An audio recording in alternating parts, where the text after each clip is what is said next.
नमस्कार। उम्मीद करता हूं आप सभी अच्छे होंगे, स्वस्थ होंगे।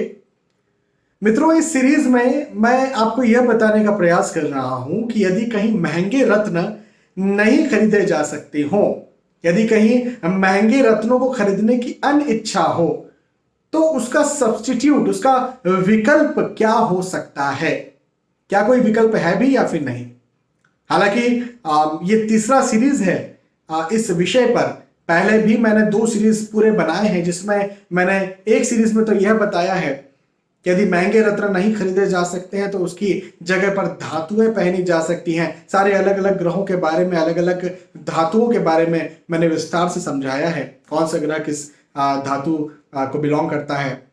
उसके बाद में फिर स्वाद, खाने पीने की थेरेपी बताई है कि खाकर पीकर स्वाद, पर्टिकुलर स्वाद की चीज से भी अलग अलग ग्रह मजबूत होते हैं। अब ये सीरीज चल रहा है जड़ का। किसी पेड़, किसी प्लांट, किसी पौधे की जड़ से किसी ग्रह को मजबूत कैसे किया जाए, तब जब महंगे रत्न नहीं खरीदना हो तो कुछ वीडियोस ऑलरेडी आपको मिल चुके हैं। आज का वीडियो केतु देवता पर है। कई लोग केतु से बहुत डरते हैं, बहुत डरते हैं।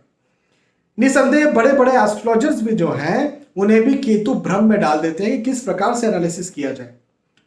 क्योंकि पता है, केतु एक ऐसे ग्रह हैं जो इंसान को बनाने को बड़े से बड़ा वैरागी, बड़े से बड़ा संत, बड़े से बड़ा महात्मा बना दे, और जो इंसान को बड़े से बड़ा गुंडा, बड़े से बड़ा आतंकवादी बना दे। मतलब बनाएंगे तो बड़े से बड़ा, लेकिन अच्छा बनाएंगे, बुरा बनाएंगे, इस भ्रम में केतु कई बार डाल देते हैं। तो निसंदेह केतु जो है वो बिल्कुल ऐसे प्लैनेट हैं, ऐसे ग्रह हैं जिनका एनालिसिस करना थोड़ा सा मुश्किल हो जाता है, और कई बार ये खराब फल कई लोगों को दे जाते हैं। हमेशा तो नहीं देते ऑब्वियसली, कई बार खराब फल भी दे जाते हैं। लेकिन यदि कहीं आपकी कुंडली में केतु अच्छे हैं लेकिन कमजोर हैं, आपकी कुंडली में केतु कमजोर है और आपको उनका रत्न जो लहसुनिया होता है, कैटसाइप जिसे कहा जाता है, कई बार टाइगर आई स्टोन कह दिया जाता है, यदि पहनने की इच्छा नहीं है या कोई परिस्थिति नहीं है, तो फिर क्या किया जाए? कौन से ग्रह, कौन से पेड़ की, कौन से प्लांट की जड़ धारण की जाए? तो यहां पर जो है केतु देवता को मजबूत करने के लिए हमारे पास दो ग्रहों की, 2 प्लांट्स की, 2 पेड़ों की जड़ है। पहले नंबर पर मैं कहूंगा कि केले का जो वृक्ष होता है, केले का जो पेड़ होता है, उसकी जड़। और दूसरे नंबर पर जो अश्वगंधा जो होता है, उसकी जड़। तो अश्वगंधा की जड़ और केले की जड़, केतु देवता के लिए, केतु को मजबूत करने के लिए इन दोनों की जड़ों को पहनना अनिवार्य होगा। दोनों की जड़ों को साथ में पहनना अनिवार्य होगा। अलग अलग, यदि आप अश्वगंधा को अलग पहन लेते हैं या फिर आप केले की जड़ को अलग पहन लेते हैं, तो इसके केतु में कोई बहुत अच्छे या पॉजिटिव रिजल्ट्स देखने को नहीं मिलेंगे। तो ये 2 प्लांट्स की, पेड़ों की जड़ों को आपको पहनना पड़ेगा। अब बहुत आसानी से मिल जाती है, केले की जड़ भी बहुत आसानी से मिल जाती है। अश्वगंधा की जड़, यदि आसानी से आपको अश्वगंधा का पेड़ नहीं मिलता है, पौधा नहीं मिलता है, तो आप कहीं भी अपने शहर में कोई पंसारी है, कोई वैद्य है, कोई आयुर्वेद का मेडिकल है, वहां जाकर के पूछ सकते हैं, वो आपको आसानी से दे देंगे। अब प्रश्न ये आता है कि केतु को मजबूत क्यों किया जाए? यदि कहीं केतु कुंडली में कमजोर है तो क्यों पहने? केतु को मजबूत करने की जरूरत क्या है? फिर किस तरह से पहने, कैसे पहने इन जड़ों को? यह प्रश्न भी आता है। तो सबसे पहले नंबर पर तो मैं आपको यह बताता हूं कि भाई मजबूत करने की जरूरत क्यों है। यदि कहीं केतु कुंडली में कमजोर है तो केतु एनालिसिस को कमजोर करते हैं। आपके सोचने की शक्ति को, जो डीप सोचते ना, गहराई से कोई चीज को सोचते हैं, विश्लेषण करते हैं, तो विश्लेषण की क्षमता को केतु यदि कहीं कमजोर है तो वो कमजोर कर देते हैं। केतु का काम है विश्लेषण की क्षमताओं को बढ़ाना, एनालिसिस को बढ़ाना।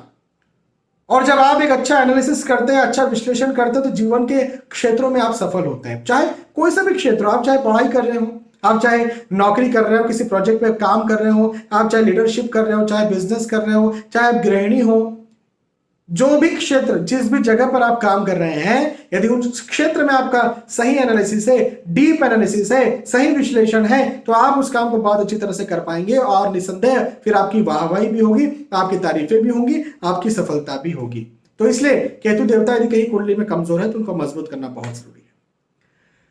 बौद्धिक क्षमताओं को बढ़ा देते हैं और डीप गहराई में आपको एनालिसिस करने की पावर देते हैं। और उन लोगों के लिए तो बहुत ही ज्यादा जरूरी है जो कि हायर टू हायर एजुकेशन कर रहे हैं, जैसे डॉक्टरेट या मास्टर्स, उनके लिए और ज्यादा जरूरी है केतु को मजबूत करना यदि केतु कहीं कुंडली में कमजोर है, अच्छे हैं तो। अब प्रश्न ये आता है किस प्रकार से, भाई देखो मैंने जड़ तो बता दी, इन प्लांट्स की जड़ है, किस प्रकार से इसको धारण किया जाए। तो ये दो जड़ों को सबसे पहले तो केले की जड़ भी 1 अंगुल, आपकी जो इंडेक्स फिंगर है इसके बराबर की आप काट लें या खरीद लें, और जो अश्वगंधा की जड़ है उसे भी इतनी ही बड़ी, आपकी जो इंडेक्स फिंगर है इतनी बड़ी आप ले लें या काट लें। इन दोनों को पीले धागे से बांध लें आपस में, या पीले कपड़े में भी बांध सकते हैं, और दाहिने हाथ, सीधे हाथ की भुजा में पीले धागे या पीले कपड़े से पूरा उसको जो है बांध लें। यदि आपको दाहिने भुजा में बांधने में कोई दिक्कत है तो आप जो है गले में भी धारण कर सकते हैं पीले कपड़े या पीली भुजा में। किस दिन पहनना है? इसको पहनना रहेगा गुरुवार के दिन। आप गुरुवार के दिन भी पहन सकते हैं, शनिवार के दिन भी पहन सकते हैं, कोई सा भी, शुक्ल पक्ष हो, कृष्ण पक्ष हो, इससे कोई मतलब नहीं है, कोई सा भी गुरुवार, कोई सा भी शनिवार, जो जिस दिन आपको धारण करना है। जब आप ये लेकर के आएंगे, तोड़ करके लाएंगे, खरीद करके लाएंगे दोनों जड़ों को, तो गंगा जल या नर्मदा जल, यमुना जल, जो भी पवित्र नदियों का जल है, उनमें आप जो है इनको डाल दें और उनसे धो लें, और इनको पहनते वक्त वो विश मांगे भगवान के सामने। अपना जो घर का मंदिर है वहां पर बैठिएगा, या फिर आपके घर में मंदिर नहीं तो किसी मंदिर चले जाइएगा। हो सकता है कुछ लड़के या लड़कियां हॉस्टल्स में रहते हैं, मंदिर नहीं होता है, तो आसपास कहीं मंदिर चले जाइए और उनके सामने, भगवान के सामने, जो भी भगवान का मंदिर हो वहां पर सामने जो भी आप विश मांगना चाहते हैं कि भाई मैं ये पहन रहा हूं या पहन रही हूं, इस से हम ये पॉजिटिव चाहते हैं, ऐसा हमें मिले, ऐसी प्रार्थना, ऐसी विश आप मांगे और उसके बाद फिर आप पहन लें। ऐसा करके केतु देवता मजबूत होंगे। अब एक प्रश्न ये भी आता है, और इस प्रश्न का मैं उत्तर सारे वीडियोस में देते आ रहा हूं कि भाई जब ग्रहों से, जब पेड़ों के जड़ से ही या फिर स्वाद से ही, खाने पीने से ही या धातुओं से ही ग्रह मजबूत हो जाते हैं, तो फिर क्या जरूरत है कि महंगे महंगे रत्न सजेस्ट किए जाते हैं? क्यों पहने महंगे रत्न? तो देखिए, मैं आपको पहले तो यहां पर यह समझा दूं कि यदि कहीं कोई रत्न, जैसे लहसुनिया की बात करें, ओरिजिनल लहसुनिया पहनना है आपने, और इसी के साथ, इसके वर्सेस, इसके विरुद्ध हम बात करें जड़ों की, तो यदि लहसुनिया पहना है तो 100 फल यदि आपको मिलते हैं, 100% फल मिलते हैं, तो जड़ पहनेंगे तो 30 से 50% फल मिलेंगे, निसंदेह फल कम मिलेंगे। इसीलिए तो ना रत्न सबसे पहले थेरेपी है यदि किसी ग्रह को मजबूत करना है तो। लेकिन तब क्या करें जब पैसा ही ना हो, तब क्या किया जाए? या कोई ऐसी परिस्थिति हो, किसी ऐसी जगह पर फंसे हुए हो, कोई सिचुएशन हो जब नहीं खरीद सकते, नहीं ले सकते हैं, तो ऐसी स्थिति में फिर 30 से 50% फल भी बहुत है। तो ऐसी स्थिति में ये पहनने की सलाह दे रहा हूं। हाँ, जब स्थितियां अच्छी हो जाए तो रत्न खरीदे जा सकते हैं, ठीक है। तो यहां पर मैंने आपको समझाने का प्रयास किया। आने वाले वीडियोस में और 2 या 3 वीडियो रह गए हैं, राहु, बुध, शुक्र, ये 3 वीडियोस रह गए हैं ग्रहों की जड़ों को लेकर के। इन पर भी मैं वीडियो बना करके आपको दूंगा। तब तक के लिए आज के इस वीडियो आपसे विदा चाहता हूं।